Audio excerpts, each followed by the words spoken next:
Hi, everyone, and welcome to Cultivating Business. I'm Kevin McLaughlin, Managing Director with Centri Consulting, where I lead our cannabis practice. We have an awesome guest today, Patrick Lane. Patrick is the Executive VP at Benzinga. Very excited to talk with him. I think if anybody has a pulse on the cannabis industry, it's Patrick. So really appreciate you joining today. Oh, it's my pleasure, man. It's great to see you. Really appreciate the work that you and the team at Centri does in a variety of industries. But I know firsthand that the work you guys are doing in cannabis is meaningful, and I'm proud to be associated with you guys. Thank you. I do appreciate that. So yeah, let's jump right in. I always like to start with our guests to just get a little bit of background about themselves. Sure. And then how they got into the space, or how you got into cannabis, and for those who don't know you, how you fit into the industry currently. It's funny. I get this question a lot, and I feel like the outlier now, right? All of these people are coming into cannabis via CPG and big finance and all of this, right? I was an actor, right, for a long period of time. Went to acting school. I joked that I got my degree in make believe, right? And it's funny. It translated to a career in sales. I lead the events and the sales teams here at Benzinga. And we were recently acquired, as you know, about a year and a half ago by Behringer Capital, a private equity fund out of Toronto. Quite a bit brewing on our end. But we entered the cannabis space way back when, I think it was 2014, 2015, when we initiated coverage of the space, launched an event even way back then. Believe it or not, it was called Weedstock. Yeah, really great name there. And the industry was a different industry back then, right? Definitely less serious when it comes to finance and capital. But I came on in 2016, and we started really diving into cannabis. We initiated our cannabis events, I believe, in early 2018, and have been doing them ever since. We do 2 a year. Our last one was in Miami at the Fountain Blue back in April. I saw you there. Our next one is September 27th, 28th in Chicago. Awesome. And I can attest, always put on great conferences, great groups of folks. Thank you. Despite the weather in Miami, I thought it worked out pretty well. Yeah. Everybody, no one had anywhere else to go besides hanging out with each other. So it worked in our favor. I hate to say it that way, but it worked in our favor. It was Noah's flood or something similar, but it was it kept us all in the room networking and enjoying each other's company. So that worked. Yep. And obviously looking forward to Chicago in the fall. At the beginning of 2023, there was a lot of discussion around challenges that were happening, where there's opportunities. How is that, from your perspective, how has that evolved through almost the first half of the year now? Yeah. Where do you see some opportunities for the industry in the second half of the year? Oh boy, it's on display right now, isn't it? I mean, when you think of challenges in this space, really since the beginning of last year, and one could argue even back in 2021, we saw a tightening of the belt when it comes to capital in this space. So we know that that's a challenge, right? And it's been talked about ad nauseum, so I won't belabor it. But I will say that there are still deals getting done, right? And perhaps this is something we come back to, but I'm aware of deals getting done. I'm aware of deals getting done as a result of our conferences, and can at least allude to those players. We have a couple of article series that we're going to be launching soon to detail that more evidently. But I think what's most important is saying there are ways that business is still continuing right now, right? Now, jumping to the challenges other than capital, you look at our friends out in California. Boy, they're having a rough go of it right now. We know that pricing is an issue. We know that the lack of government participation in finding a solution to 280E, descheduling, regulation of really any kind that can help this space at the federal level has been very, very slow, right? Yes, Biden put out the descheduling to the FDA memo, right? And that is something that is in the works. but I doubt that comes to fruition in the next 18 to 24 months, right? And then apart from that, you have just the uphill climb for federal legalization is becoming harder and harder, I think, given how fractured our politics are at the moment. So you see what's happening in California. I don't want to speak out of turn. It's almost hearsay now, but you've got distributors that are selling cannabis brands, and they're not able to repay those cannabis brands. And a lot of that does stem from the fact that there are no federal protections for bankruptcy for cannabis companies, right? So now you've got people robbing Peter to pay Paul, and it's really a very, very fractured state for some of these ecosystems around the country. California is just sort of at the top of that mountain, right? Of that particular issue, right? I don't know if you're seeing the same, Kevin, but it's definitely something that's top of mind for me. Yeah, absolutely. I mean, it's just another challenge. You're seeing some things in the news about receiverships and things like that, and that's just Sure. it becomes such a convoluted process when there is none of the federal protection. Every state's different from that perspective, and Right.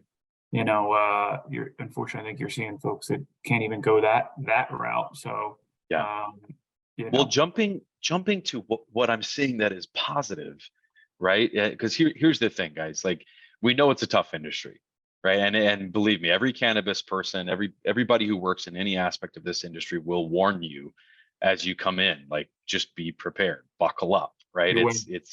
It's not easy, right? We all know that.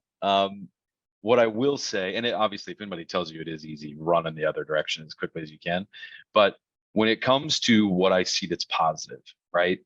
We heard this morning, right, that Governor Pritzker signed in Illinois, right, signed a bill that is going to help cannabis companies take state level deductions on taxes to help offset some of the real burden caused by 280E.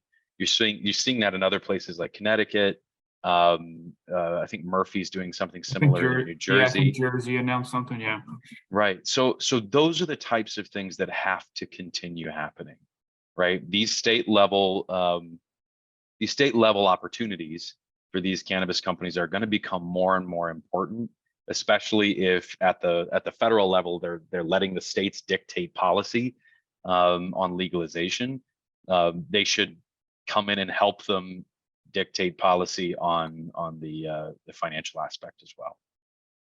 Yeah, no, absolutely. So I think we're seeing some, again, state level, federal would be great, but you are seeing some positives on the state side where at least you're getting some relief for these businesses. That's a plus. And to your point, I mean, I go on Benzinga every day. You guys have great content, but on the deals, there's things happening. They're smaller.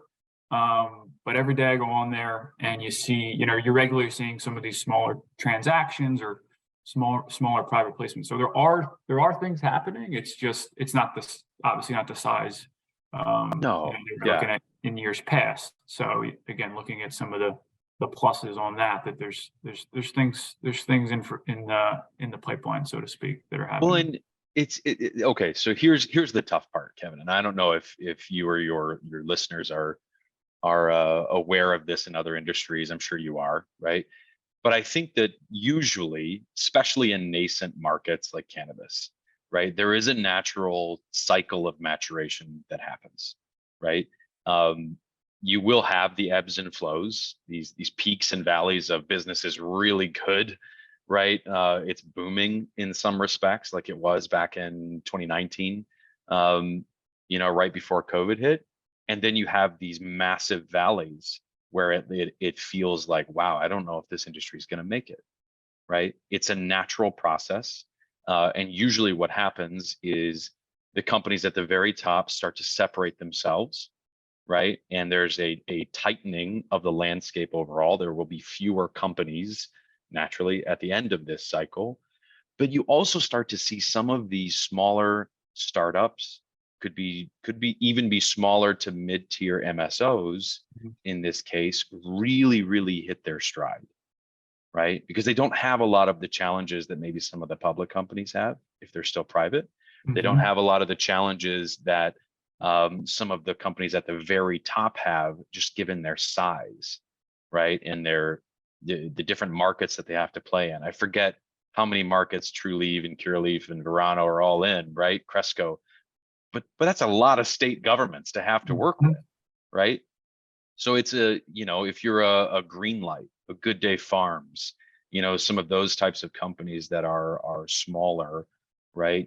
You still have a lot of flexibility right now, and you've got room to maybe eke out some more market share in some of these different states. Absolutely. Be a little bit more strategic, kind of align with what they're, where they see certain markets and regions versus the land grab, so to speak, that there was a couple years ago, where you're seeing now, kind of taking a step back. I think there's a way to learn from how the landscape's changed, right? And I think some of these businesses, can utilize that moving forward. And to your point, you're seeing that with some of these, say, smaller shops, so to speak. Well, and what are you seeing, man? I mean, it seems to me like the conversation since at least mid last year, if not earlier, was less about the approach of, hey, let's grow as much as we can, let's sell as much as we can, let's flood the market with our product, because the sheer volume will equate to scale, right? And we're seeing a lot of operators talk about, hey, I need to scale back in order to scale up. I need more redundancy in my manufacturing facilities. I need better lights. I need cost savings everywhere in order to be able to correct the issues on the balance sheets, right? Exactly. What do you see? Same thing. What understanding what the business does well, what they need to continue to grow, and honing in on that of again, just more of a strategic approach. Obviously, cost savings and things like that are part of it, but also understanding things like, operationally, how can they become more efficient? Certain markets, products, et cetera, have been a approach that we've seen for the most part over the last year plus, which again, short term kind of is what it is, but I think long term, as some of these things happen from different state levels, and hopefully at some point federally, it'll put these businesses in a really good place, to be an efficient, and really have a better approach from a business perspective versus I think how folks had viewed things 2+ years ago.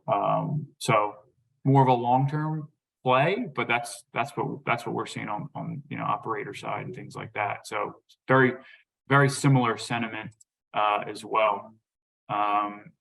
Now, as part of Benzinga, the events you guys put together, a lot of it's around capital and deals getting done and bringing people together. No secret on the challenges of capital. But would love to hear from your perspective any recent success stories amidst this quote unquote capital crunch that we're in right now. Again, I appreciate the question. I really do.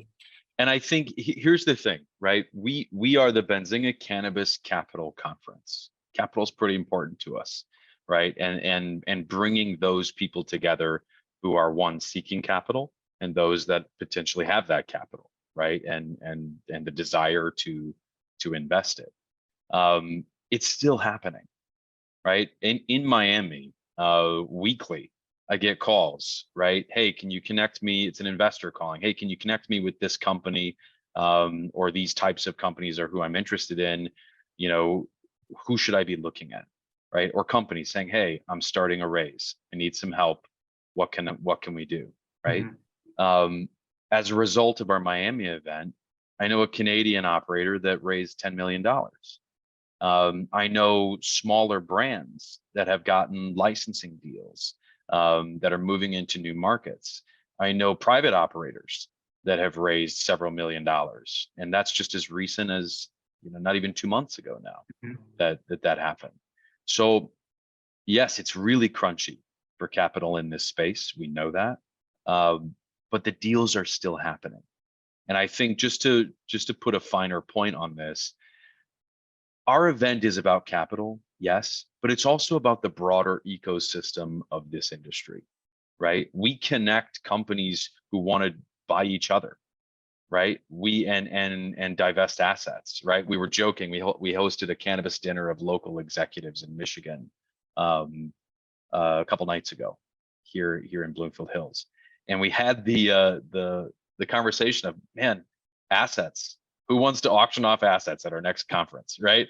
And we joke about it, right? But it's not a bad idea, It's right? really not, because you hear it all the time of folks that are looking for certain assets in certain markets, and then on the same side, there's folks who Exactly. have specific assets that they are ready to get rid of. So it's not a bad idea.